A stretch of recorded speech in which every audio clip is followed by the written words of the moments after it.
If you are a successful woman who lies awake at night wondering why you keep experiencing the same painful cycle, meeting a promising man, feeling that spark of connection, and then watching him pull away just when things start getting real, stay with me because I will explain what's really happening.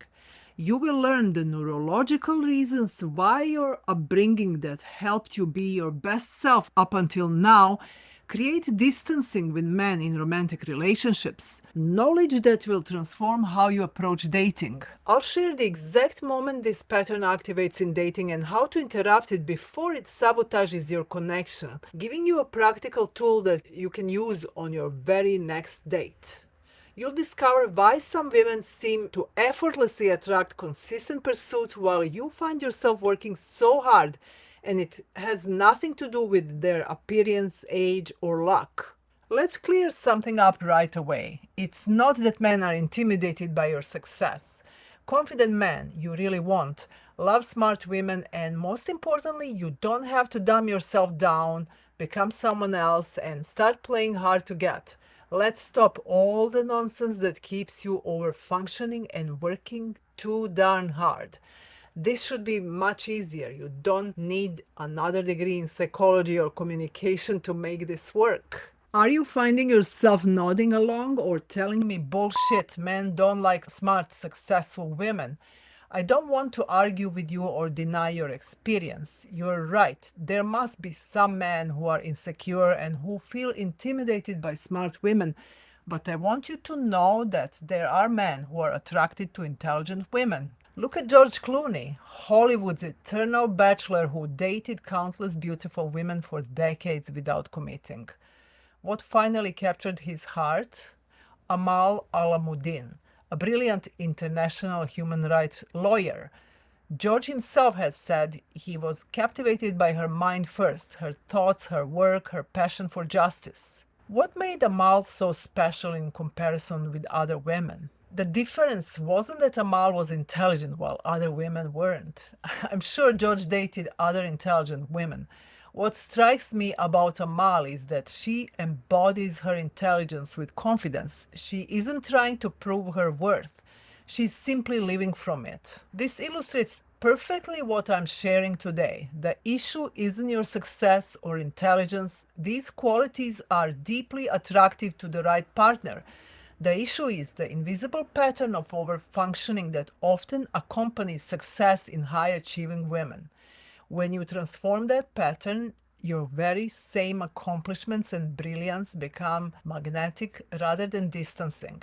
Want to know exactly why you keep attracting men who pull away and what you can do about it? If so, stay with me because I'm about to help you recognize an invisible pattern that's been hiding in plain sight. Take a moment and think back to your childhood.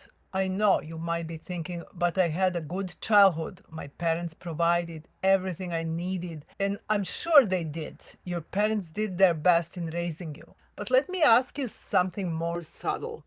Was there space for your emotional needs? For those moments when you just needed to be held without having to earn it? Or did you learn perhaps without even realizing that achievement was the pathway to connection? You see, many high achieving women grow up in environments where love and approval were often unintentionally tied to performance. Maybe your parents celebrated your A's but had little responses to your emotional world. Maybe you learned that being the good girl who handled everything perfectly meant less stress for already overwhelmed parents. Could it be that you received subtle messages like, "There isn't space for my feelings. I need to be on top of things for my parents to notice me. I shouldn't complain because everyone is already so busy." Let's understand something. Nobody wants this for us. Nobody tells us, "I don't have time for you." The little girl didn't articulate these beliefs explicitly, but she absorbed them deeply. She felt that this is the way to be if I want to survive and thrive in this family, society, environment. And she worked hard, accomplished a lot without asking for much. And here is what's fascinating. These very same patterns that made you successful in school and your career create the exact opposite effect in your romantic relationships. Trying to hide your needs and desires repels quality men and may attract those that can't give you the love you need. These early experiences created a profound pattern I call overfunctioning, the tendency to manage, control, and put excessive effort into relationships. This pattern shows up in so many ways you might not even recognize. Carefully monitoring your text responses so you don't seem too eager, making yourself busy to avoid appearing needy. This pains me so much because you're already busy and self sufficient. Downplaying your desire for commitment to avoid scaring him away. Analyzing every interaction, looking for ways to optimize it. Managing his emotions by modifying how or when you express your needs. Making excuses for his inconsistency. Hesitating to express your needs for fear of being too much. Does any of this sound familiar? Are you seeing yourself in these patterns? The painful irony is that these behaviors, which stem from your deep desire for connection, actually create the exact distance you're trying to avoid. And here's why. When you overfunction in relationships, it creates an energetic imbalance that men can sense even if they can't name it. I remember Aida, a brilliant college professor sitting in my office, her eyes filling with tears as she realized something profound. I did everything right. I put myself out there. I kept busy so he doesn't think I'm needy. And yet he decided he wanted to take it slow. Why is it so hard to keep someone I really like? This breaks my heart because Aida, like all my clients, didn't need strategies to appear busy. She already was accomplished and interesting. What she needed was permission to stop managing the relationship and start showing up authentically. So, this overfunctioning is one thing that freaks men out. It causes them to feel unsafe to fall in love with you. Of course, they too have their own issues that are beyond this conversation, but I'm focusing on you and how you can show up the best for yourself in a relationship. This is one more tendency that many high achieving women have that causes you to struggle in relationships. I will tell you exactly the solution to this, so stay with me. First, let me explain what's happening on a deeper level. Your childhood experiences created specific neural pathways, what I call your attachment blueprint, that automatically activate in your intimate relationships. When you meet someone promising, two things happen simultaneously. First, you feel the natural excitement of connection with hope that this person will finally meet your needs and provide the missing experience of being seen and having your needs for connection met. At the same time, your nervous system detects a potential threat based on past disappointments. This threat response triggers your highly developed achievement strategy. Work harder, manage better, control outcomes. This was once a brilliant strategy to survive in the complicated environment, but it created exactly what you don't want in relationships: distance. For soulful, loving connection, you need to be present, grounded in yourself, and open to receive what you crave: attention, affection, pursuit. Instead, you're apprehensive that this may be yet one more person who won't be there for you. At the same time, you're excited and hopeful that this will be the person who will see all the needs and be there for you the way you need him. All that while you are most likely not in touch with your needs and feelings. How could you be? You spend all your life monitoring what others need from you. So you hope that this person will do the same for you and nurture you. But men don't operate like this. They are raised to be assertive and express themselves.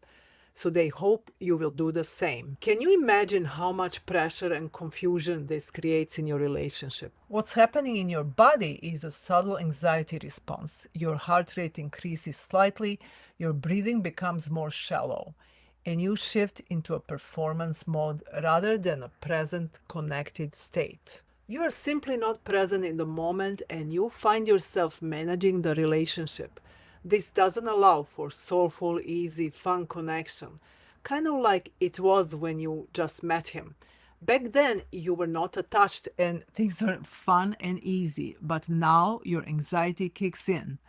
And here is what men experience when this happens. They don't consciously think she's over functioning. Instead, they feel something subtle, a sense that something is not quite authentic, that there is a performance happening rather than a genuine connection. They may feel like you're controlling or they just don't feel that spark anymore. This triggers their own attachment response, which for many men is to create distance when they sense pressure. Stay with me because next I will tell you what to do and how to shift this overfunctioning tendency. Remember Aida, my client who felt she couldn't keep quality men? What happened next with Aida was beautiful to witness. Through our work together, she recognized her overfunctioning patterns and began to shift from achieving love to allowing it. She started enjoying dating because she stopped fixating on one man she liked. She began seeing multiple people and experienced her real desires directly. She stated clearly that she was only interested in people looking for commitment. And then something magical unfolded. For the first time, she experienced what she always envied in other women, that easy, natural flow of dating. Suddenly, quality men weren't just pursuing her, they were completely captivated by her authentic presence. These weren't just any men, they were successful, emotionally available men who found her ability to be present and vulnerable incredibly refreshing. The irony wasn't lost on her when she shared, "I can't believe I spent years thinking I needed to manage everything when all I needed to do was to be open, let go, and be myself. Now I have multiple wonderful men waiting for me to choose them, and I finally understood what those lucky women knew all along.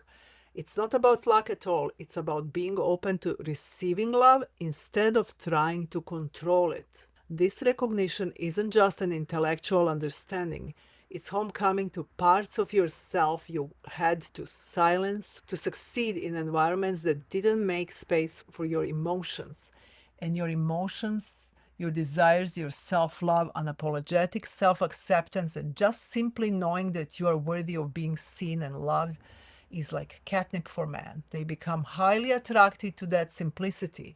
Remember, men love to make you happy, and when you are yourself and don't hide your needs, desires, and expectations, they see you as a woman who knows what she wants and they want to be their best self for you.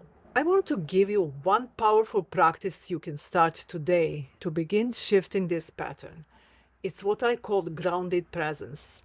The next time you notice yourself in the planning, managing, or controlling mode with a man you're dating, maybe you're crafting the perfect text or wondering how to appear busy, I want you to do the following. Pause and take 3 deep breaths, bringing awareness to your body. Ask yourself, what am I actually feeling right now while trying to manage the situation? Place your hand on your heart and say, "I give myself permission to be present rather than perfect." Then respond from this centered place rather than from the anxious, controlling place. This simple practice interrupts the overfunctioning pattern and begins creating new neural pathways that allow for authentic connection. The ache you feel in your love life isn't a sign that something is wrong with you. It's your heart calling you towards a deeper truth that you are worthy of love, not because of what you do to earn it, but simply because of who you are. Understanding this invisible pattern of overfunctioning is the first step towards transforming your relationship experiences. In my next video, I'll share how to shift from achievement mode to attraction mode, becoming a woman who naturally inspires pursuit rather than chasing it. If these words are resonating in your heart, if you're feeling that mixture of hope and vulnerability that comes with recognition, I invite you to share in the comments what part of the overfunctioning pattern do you recognize most in yourself. Your share might help another woman realize she's not alone. And if you're ready to transform this pattern completely, Click the link below to learn more about my Secure Love Creator program, where I guide high-achieving women to heal these patterns while actively dating so you can create the secure, lasting love you deserve. Remember, you don't have to choose between success and love. You just need a different approach. Thank you for opening your heart to this message today. I'll see you in the next video, where we'll explore how to become the Queen of Hearts, a woman who knows her value and naturally inspires consistent pursuit. Guess what? You don't have to wait years to heal, to start dating and enjoy healthy relationships. In this video, I share how you can heal while dating and looking for love.